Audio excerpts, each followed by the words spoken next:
"We're using your bonus for the family cruise," Dad announced. "My $45,000 year-end bonus." I said, "How did you know about that?" Mom laughed. "We read your mail." I smiled, called HR. "Please send all documents to my new address." When they couldn't book the cruise and realized I'd moved, my dad clinked his glass like he was giving a toast. We were not at a wedding. We were at my parents' dining table on a random Thursday night, eating chicken that had been in the oven too long, with the TV muted because my mom couldn't hear herself think. My sister Jenna sat across from me with her husband, Kyle. They were smiling like they already knew the punchline. Dad looked at me and said, "Good news. We're using your bonus for the family cruise." He said it the way you say we're using the Costco coupon. Like it was a household decision. Like my money lived in the pantry next to the salt. I blinked once. Then again, slower. "My what?" I said. Mom laughed, cheerful and light. "Your year-end bonus. The one from your job." "I'm a boxing coach," I said, because my brain needed something factual to hold on to. "I don't get a corporate bonus." Jenna snorted. "Not your gym job. Your other thing." My other thing was a contract I'd signed with a regional athletic program. Performance incentives. Retention bonus. Not glamorous, but it paid like one. "Okay," I said, keeping my voice even. "How did you know about that?" Dad's smile didn't move. "Because it's coming in the mail." Mom lifted her shoulders like she was confessing to buying the wrong brand of pasta. "We read your mail, honey." And there it was. Not even a hint of embarrassment. Not a by accident. Not a we thought it was ours. Just a casual confession like they'd watered my plants. Kyle leaned forward. "We already talked to a travel agent. It's a family cruise. Caribbean. 8 nights. Balcony cabins." Dad nodded. "Deposits due tomorrow. 8,000. Jenna added. "But don't worry, you're not paying alone. We'll cover the excursions.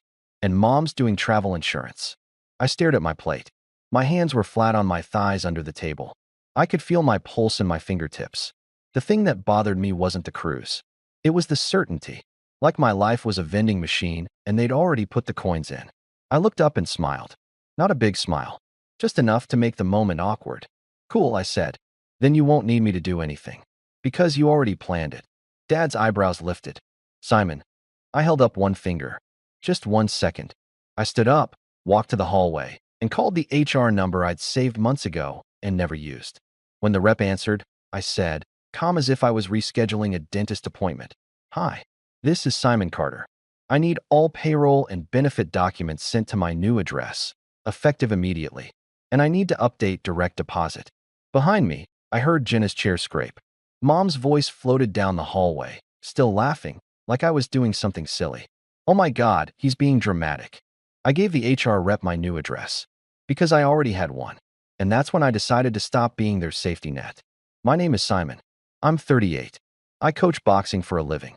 Not the glamorous movie version. The real version. I open the gym at 5:30 a.m. 3 days a week.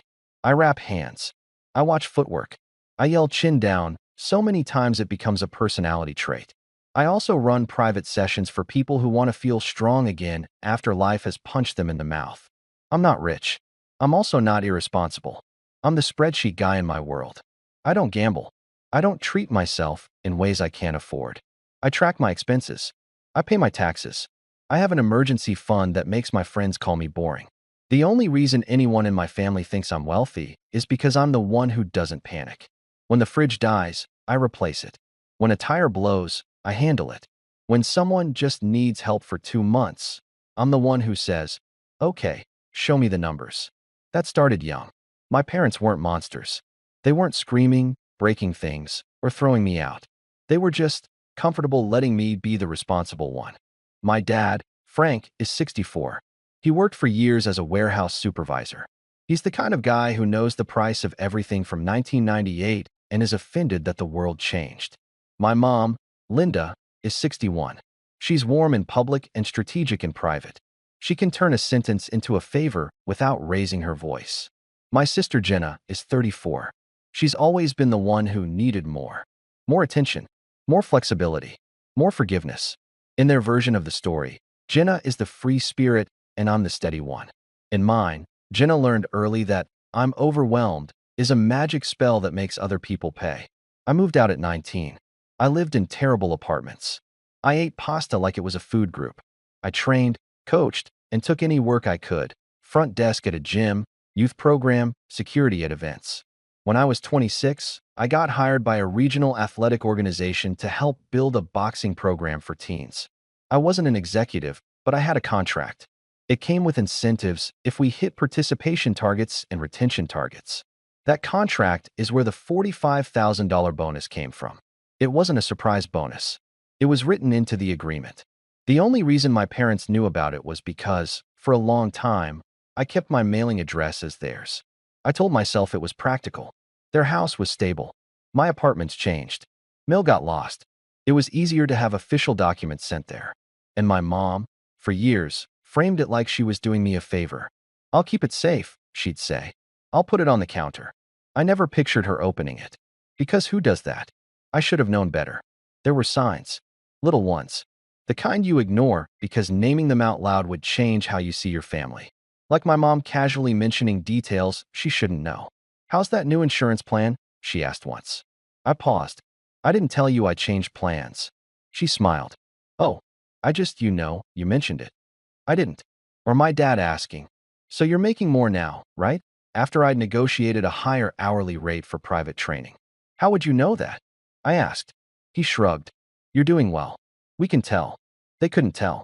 They were guessing. But they were also checking. And I kept rationalizing it. Because it's hard to admit your own mother sees your life as a file folder. The first time I noticed the pattern clearly, it was over something stupid. A phone upgrade. Jenna called me on a Tuesday afternoon, crying like she'd been cut off from oxygen. "My phone is dying," she said. "The screen is cracked, it won't hold a charge, and Kyle needs his for work. The kids need me reachable." "I'm coaching," I said. "What do you need?" "I just need to put it on your card," she said quickly. "Just for the payment plan. I'll pay you back. Like $89 a month." I said no. Not loudly. Not dramatically. Just, "I can't do that." 2 hours later, my dad called. "What's this I hear about you refusing to help your sister?" he asked. That sentence did something to me. Because it wasn't, "Is she okay?" It was, "You refused." Like my role had been assigned, and I'd gone off script. "I didn't refuse to help," I said. "I refused to put a phone on my credit." Dad sighed like I was the unreasonable one. "You're always making things complicated." That was the phrase they used when I asked for boundaries. Complicated. When I asked for clarity, I was cold. When I asked for paperwork, I was distrustful. When I asked for repayment, I was keeping score. But when they needed something, it was always urgent, emotional, and somehow tied to family. Then it escalated into bigger things. A $3,200 temporary loan because Jenna's car needed repairs. A $1,450 payment because her landlord messed up the auto pay. A $600 grocery run because the kids are growing and everything is expensive. Always with a promise. Next month will be better. It never was. And because I'm this spreadsheet guy, I could see the numbers. I knew my parents' mortgage was paid off. I knew my dad had a pension. I knew my mom had savings she bragged about to her friends. But somehow, when Jenna needed something, it was always me. They didn't ask her to budget. They didn't ask her to sell anything. They asked me to cover the gap. My gym clients would joke, "Simon, you're like a therapist with gloves." I'd laugh. But the truth is I was doing emotional labor all day and then coming home to more of it. The thing that wore me down wasn't one big betrayal. It was the drip, drip, drip of entitlement.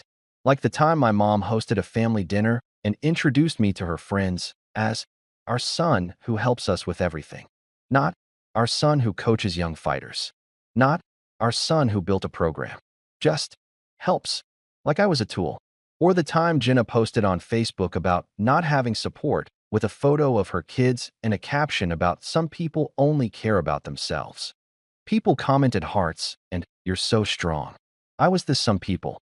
And I knew it because Kyle texted me afterward. "Don't take it personally. She's just venting."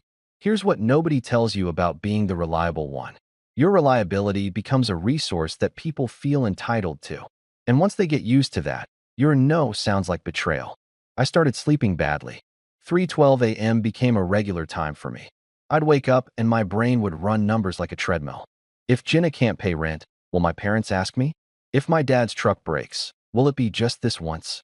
If I say no, will I be the villain again? My chest would feel tight, like I'd taken a body shot I didn't see coming.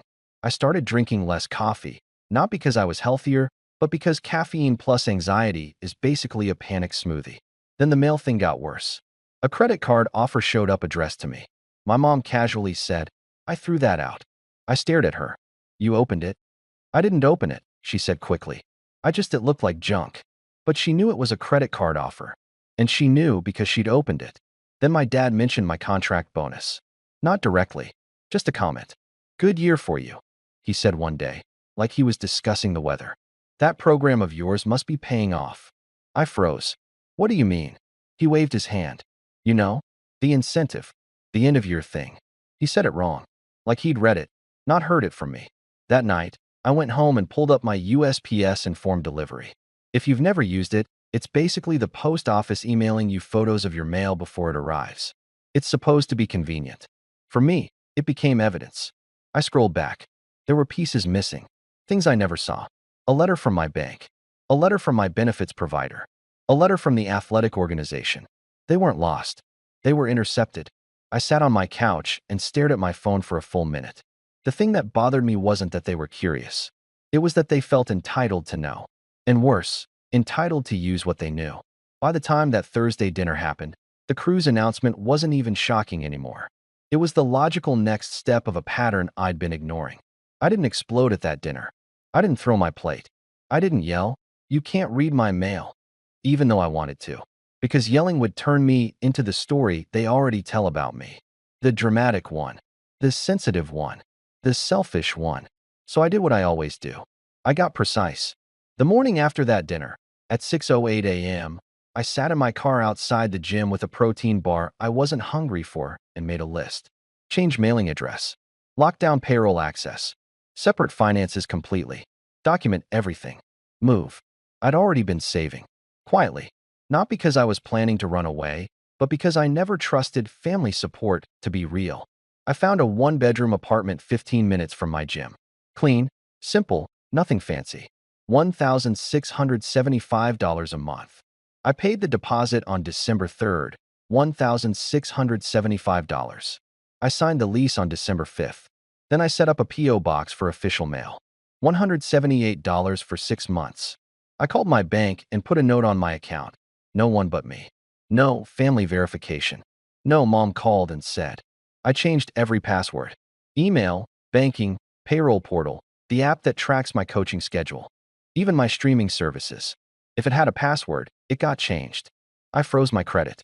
I set up two-factor authentication on everything.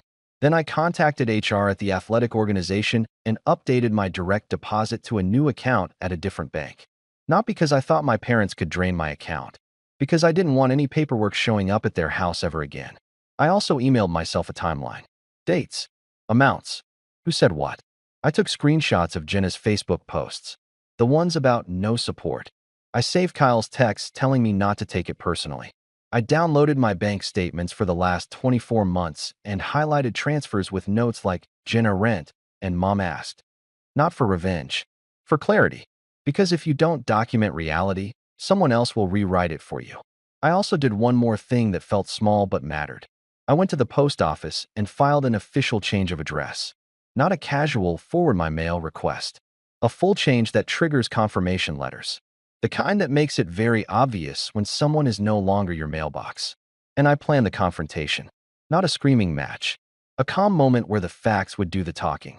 I wasn't planning to destroy them. I was planning to stop letting them destroy me. They tried to book the cruise on Saturday. I know that because my mom texted me Friday night at 9:14 p.m. Travel agent appointment tomorrow at 11. Be there. Bring ID. No, please. No question mark. Just instructions. I read it while sitting on the floor of my new apartment, eating takeout out of the container because I hadn't unpacked plates yet. I replied with one sentence. I won't be there. 3 dots appeared. Disappeared. Appeared again. Then, Simon, don't do this. I didn't answer. At 11:26 the next morning, Dad called. I let it go to voicemail. At 11:29, Jenna called. I let it go to voicemail. At 11:35, Kyle texted. This is embarrassing. They're here. The agent needs the card for the deposit. At 11:41, Mom texted. We can't finalize anything without you. The agent says the deposit has to be paid by the person whose bonus is being used. That line made me laugh out loud in my empty apartment. Because they were treating my bonus like it was already theirs. But the travel agent, some stranger in a blazer, was the first person in the situation who acted like money requires consent. I drove to the travel agency anyway. Not to pay, to end it properly. It was in a strip mall next to a nail salon and a place that sold smoothies with names like Green Goddess. The travel agent, a woman named Marcy, looked relieved when I walked in, like I was the adult who finally showed up. My family looked like I'd walked into court. Dad stood up fast. There he is. Mom forced a smile. Simon, thank God. We were worried. Jenna's eyes were sharp. Are you going to do this or not? Marcy gestured to a chair. Hi, Simon. We just need your authorization for the deposit. Then we can lock in the pricing. Dad said, loud enough for Marcy to hear. We already agreed as a family. I sat down slowly. Marcy, I said, polite. Can I ask a quick question? Who gave you the idea that my bonus was paying for this? Marcy looked uncomfortable. Your mother said you'd be receiving a year-end bonus and you wanted to treat the family. Mom jumped in fast. That's basically true. I nodded. Okay. Then I turned to my parents. The thing that bothered me wasn't the cruise, I said quietly. It was you opening my mail and announcing my money like it was a family fund. Dad scoffed. Oh my God. It was sitting on the counter.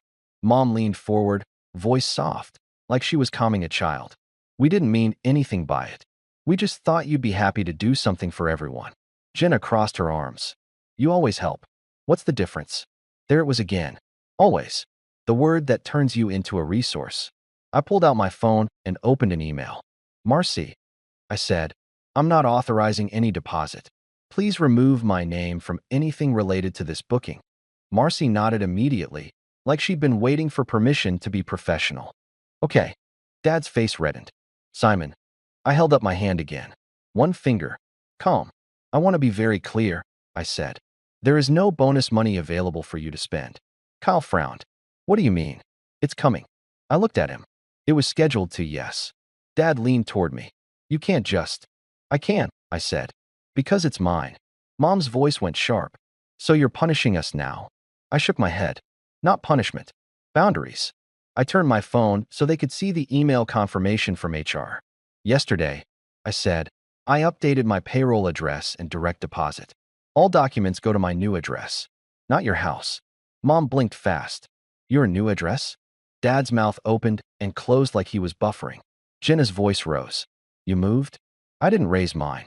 Yes, I said. I moved. Mom's face did that thing where warmth drains out of it. You didn't tell us, she said, like that was the crime. I didn't feel safe telling you, I said. Because you read my mail. Dad slammed his palm lightly on the desk, not hard enough to be violent, just hard enough to perform authority. We are your parents. And I'm an adult, I said. And the post office agrees. Jenna scoffed. You're blowing this up. I leaned back and exhaled. In your version of the story, I said, I'm selfish and dramatic for not paying for a cruise. I looked at each of them. In mine, you opened my mail, planned a vacation with money that wasn't yours, and told everyone it was a done deal. Silence. Marcy cleared her throat gently. I can cancel the hold on the cabins. There will be no booking today. Dad turned to her like she was betraying him too. We already. Marcy cut in, professional and polite. Sir, without authorization from the payer, I can't process the deposit. And that was it. They couldn't book the cruise. Not because I yelled. Not because I made a scene. Because reality has rules. Mom's voice got soft again, but this time it was colder. So what now? I stood up. What now is simple, I said. You don't open my mail anymore. You don't plan my money anymore. And you don't speak about my finances like you have access. Dad's eyes flashed. You think you're better than us. I shook my head. No, I think I'm separate from you. Jenna laughed, bitter. Wow. Okay, so we're just supposed to figure it out. I nodded once. Yes. Then I looked at Mom. You laughed when you said you read my mail? I said. That laugh is why you didn't get a warning. I walked out. In the parking lot, my phone buzzed. A text from my mom. Where's your new address? We need to know for emergencies. I stared at it for a second. Then I typed. If there's a real emergency, call 911.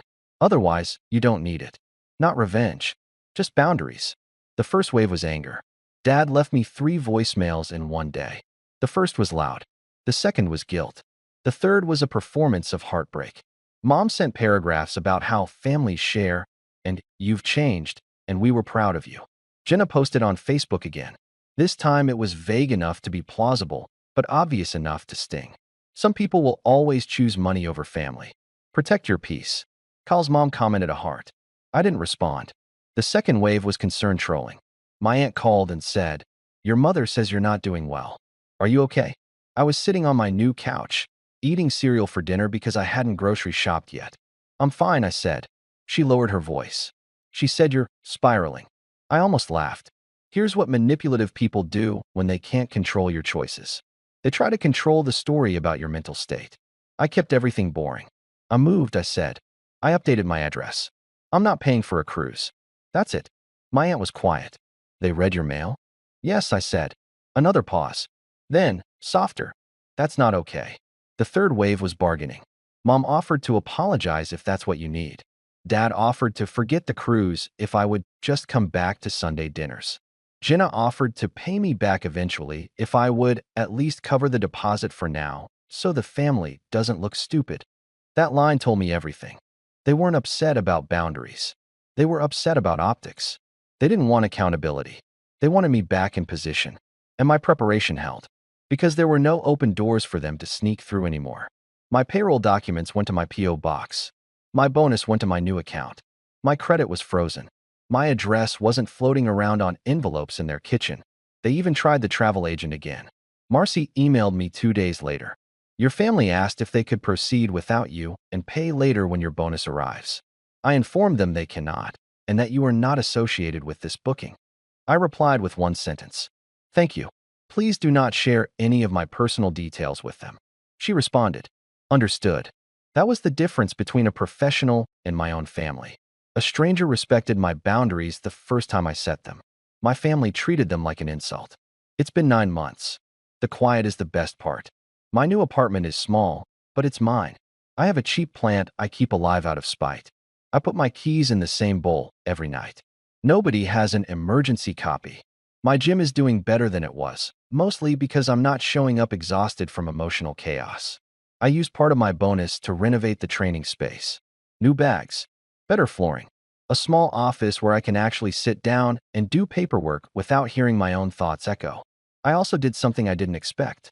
I started therapy, not because I was broken, but because I wanted to understand why it took me so long to admit that love without respect isn't love. My parents and sisters still tell their version. In their version of the story, I abandoned the family over a vacation. In mine, I separated my life from people who treated my privacy like a suggestion. We talked sometimes, surface level. Holidays are short. Phone calls are polite and timed. I don't share numbers. I don't share dates. I don't share leverage. The thing I learned is painfully simple. If someone laughs when you tell them they crossed a line, they will cross it again. So you stop giving them access. Not revenge, just boundaries. And yeah, sometimes I still wake up at 3:12 a.m. But now, when I do, it's because I'm thinking about tomorrow's training schedule, not because I'm bracing for the next demand. If you've been the family's reliable one, I'm curious what you would have done. I'm on the narrator's side here because his parents admitted, "We read your mail," then announced they were using his $45,000 year-end bonus for an 8-night Caribbean cruise with an $8,000 deposit due the next day. And he calmly called HR to redirect payroll and direct deposit to his new address. What this story teaches us is that privacy breaches plus family planning around your income only stop when access stops. Actionable takeaway number 1. File an official change of address/P.O. box and move all employer/bank mail out of anyone else's hands. Actionable takeaway number 2. Lock down accounts, new passwords, 2FA, credit freeze, and send one clear written message like, "I won't authorize any deposits."